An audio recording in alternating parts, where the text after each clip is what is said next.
And finally from us tonight, the English poet T.S. Eliot once wrote that the world would end in a whimper, not a bang. Of course, Hollywood has long offered a different scenario of the planet's final moments. And lately, the end forecasted by the Mayan calendar has doomsday prophets and even regular folks predicting that the end is near and that the planet may be teetering on a cataclysm of biblical proportions. But one Mayan choreographer is saying the sky is not falling. As we hear in this report from Marlene Peralta, we may be in for an awakening, but not a rude one.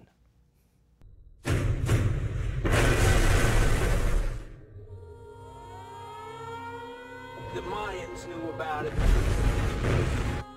The Bible. This is the way the world ends in 2012, according to Hollywood's interpretation of some Mayan prophecies.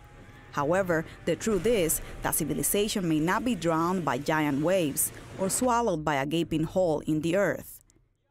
According to the Mayans, this is the 5th time that the world has that change. And what is scary for many people is that there is a ray that it comes from the center of the universe, that it goes directly to the sun and goes directly to the Xibalbá. The Xibalbá in the Mayan world represents the dead. Javier Zul grew up in a Mayan civilization in the deep jungles of Veracruz, Mexico. He is one of the only Mayan indigenous choreographers in the world who's using dance to illustrate the 2012 Mayan prophecies. I always use in my choreography Mayan elements, and this time actually my brother told me, you know, you should do something about the end of the Mayan calendar, because people are saying that the world's going to end, and we know as Mayans that that's not the way we see it.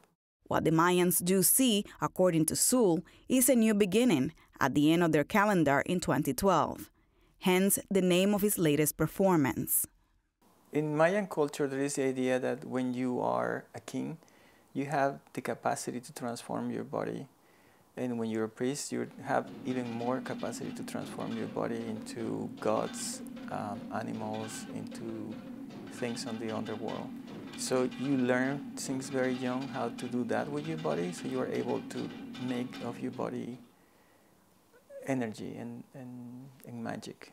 That energy and magic is shown through his acrobatic moves and the use of a ribbon rope to transform his body into what he describes as airborne forces of nature and the earth.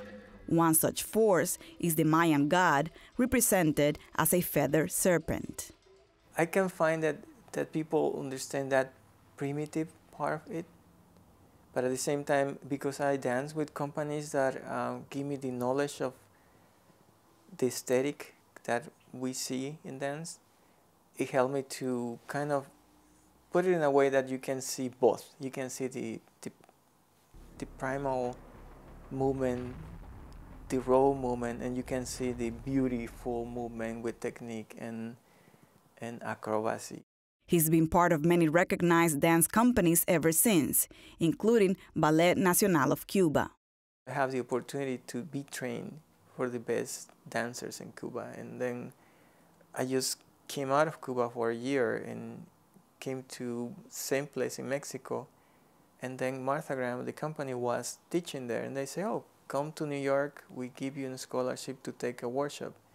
Came to New York and stay forever. It has been 20 years since he arrived in New York performing this form of dance he uses to teach the world about his Mayan ancestry and the rituals that have been part of one of the greatest civilizations still present in America.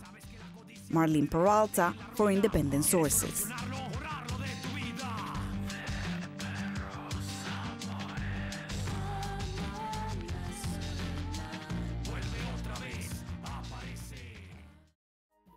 That's our show this week.